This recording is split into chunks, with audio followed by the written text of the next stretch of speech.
राजा विक्रम पेड़ से बेताल को हर बार उतार लेते और उस भिक्षुक के पास ले जाने लगते।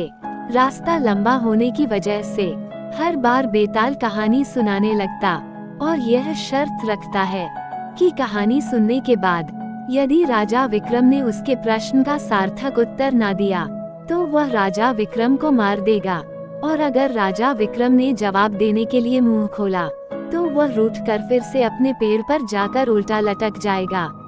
राजा विक्रम के सभी शर्त मानने पर बेताल कहानी सुनाना शुरू करता है। काशी में प्रताप मुकुट नाम का राजा राज करता था। उसके वज्र मुकुट नाम का एक बेटा था। एक दिन राजकुमार दीवान के लड़के को साथ लेकर शिकार खेलने जंगल गया। घूमते घूमते उन्हें एक तालाब मिला।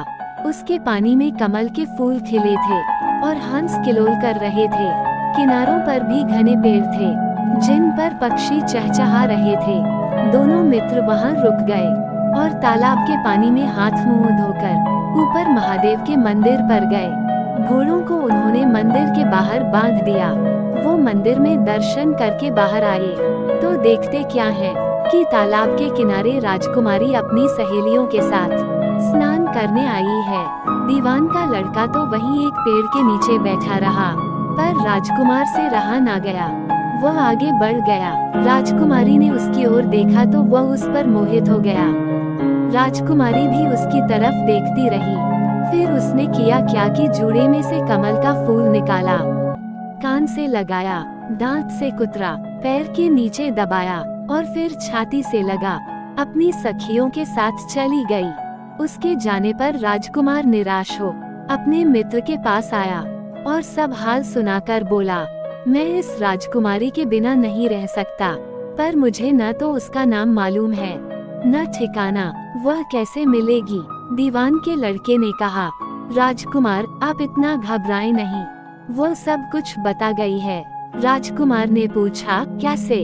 वह बोला, उसने कमल का फूल सिर से उतारकर कानों से लगाया तो उसने बताया कि मैं कर्नाटक की रहने वाली हूँ। दांत से कुतरा तो उसका मतलब था कि मैं दंतबाट राजा की बेटी हूँ। पांव से दबाने का अर्थ था कि मेरा नाम पद्मावती है, और छाती से लगाकर उसने बताया कि तुम मेरे दिल में बस गए हो। इतना सुनना था कि राजकुमार खुशी से फूल उठा। बोला, अब मुझे कर्नाटक देश में ले चलो। दोनों मित्र वहां से चल दिए। घूमते फिरते सैर करते दोनों कई दिन बाद वहां पहुँचे। राजा के महल के पास गए तो एक बुढ़िया अपने द्वार पर बैठी चरखा काटती मिली।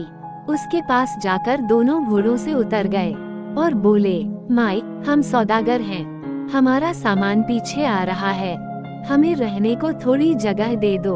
उनकी शक्ल सूरत देखकर और बात सुनकर बुढ़िया के मन में ममता उमड़ आई। बोली, बेटा तुम्हारा घर है, जब तक जी में आए रहो। फिर वो दोनों वहीं ठहर गए। दीवान के बेटे ने उससे पूछा, माई तुम क्या करती हो? तुम्हारे घर में कौन कौन है? तुम्हारी गुजर बसर कैसे होती है? बुढ़िया ने जवाब दिया, बेटा मेरा एक बेटा है जो राजा की चाकरी में है। मैं राजा की बेटी पद्मावती की धाय थी। बूढ़ी हो जाने से अब घर में रहती हूँ। राजा खाने पीने को दे देता है। दिन में एक बार राजकुमारी को देखने महल में जाती हूँ। राजकुमार ने बुढ़िया को कुछ धन दिया और कहा, माई कल तुम वहाँ जाओ तो राजकुमारी से कह देना कि जेठ सुदी पंचमी को तुम्हें तालाब पर जो राजकुमार मिला था वह आ गया है। अगले दिन जब बुढ़िया राजमहल गई तो उसने राजकुमार का संदेशा उसे दे दिया। सुनते ही राजकुमारी ने गुस्सा होकर हाथों में चंदन लगाकर उसके गाल पर तमाचा मारा और कहा, मेरे घर से निकल जा। बुढ़िया ने घर आकर सब हाल राजकुमार को कह सुनाया। राजकुमार हक्का बक्का रह गया। तब उसके मित्र ने कहा, राजकुमार आप घबराएं नहीं, उसकी बातों को समझें। उसने देखो उंगलियां सफेद चंदन में मारी है, इससे उसका मतलब यह है कि अभी 10 रोज चांदनी के हैं। उनके बीतने पर मैं अंधेरी रात में मिलूंगी।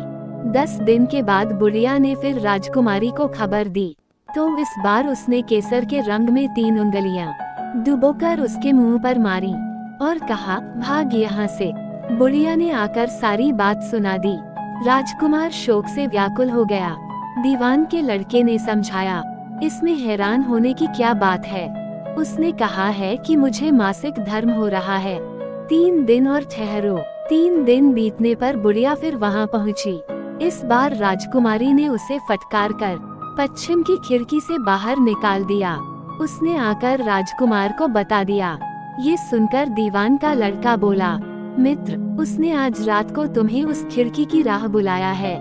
खुशी के मारे राजकुमार उछल पड़ा।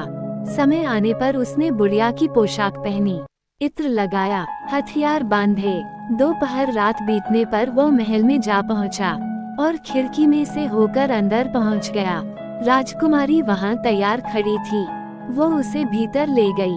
अंदर का हाल देखकर राजकुमार की आंखें खुली की खुली रह गईं। एक से एक बढ़कर चीजें थीं। रात भर राजकुमार राजकुमारी के साथ रहा। जैसे ही दिन निकलने को आया कि राजकुमारी ने राजकुमार को छिपा दिया और रात होने पर फिर बाहर निकाल लिया। इस तरह कई दिन बीत गए। अचानक एक दिन राजकुमार को अपने मित्र की याद आई। उसे चिंता हुई कि पता नहीं उसका क्या हुआ होगा। उदास देखकर राजकुमारी ने कारण पूछा तो उसने बता दिया। बोला, उद्धरण चिन्ह, वो मेरा बड़ा प्यारा दोस्त है। वो बड़ा चतुर है। उसकी होशियारी ही से तो तुम मुझे मिल पाई हो। राजकुमारी ने कहा, मैं उसके लिए बढ़िया बढ़िया भोजन बनवाती हूँ। तुम उसे खिलाकर तसल्ली देकर लौट आना। खाना साथ में लेकर राजकुमार अपने मित्र के पास पहुँचा। वे महीने भर से मिले नहीं थे। राजकुमार ने मिलने पर सारा हाल सुनाकर कहा कि राजकुमारी को मैंने तुम्हारी चतुराई की सारी बातें बता दी हैं। तभी तो उसने ये भोजन बनाकर भेजा है। दीवान का लड़का सोच में पड़ गया। उसने कहा, ये तुमने अच्छा नहीं किया।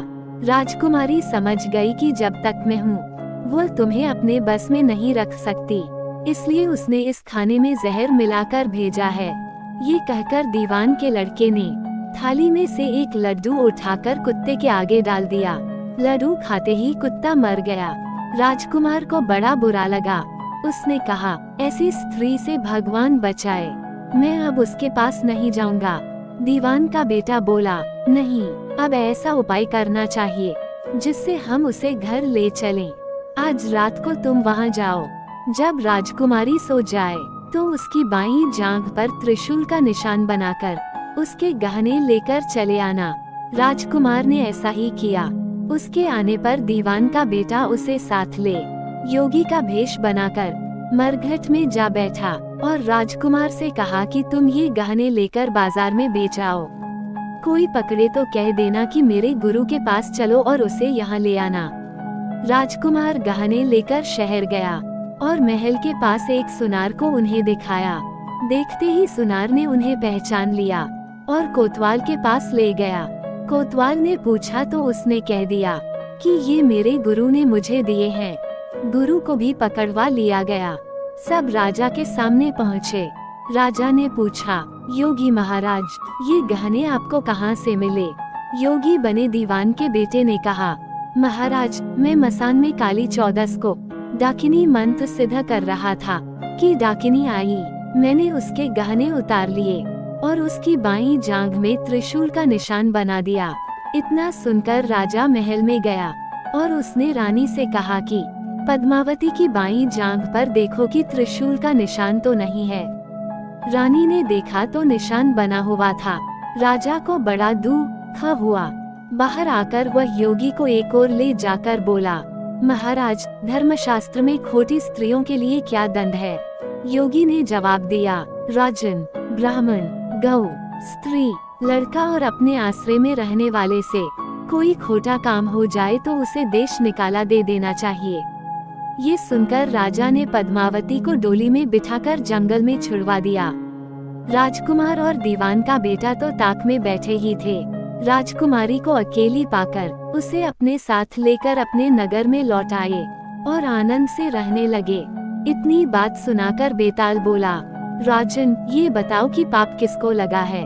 राजा ने कहा, पाप तो राजा को लगा। दीवान के बेटे ने अपने स्वामी का काम किया। कोतवाल ने राजा का कहना माना और राजकुमार ने अपना मनोरथ सिद्ध किया। राजा ने पाप किया, जो बिना विचारे उसे देश निकाला दे दिया।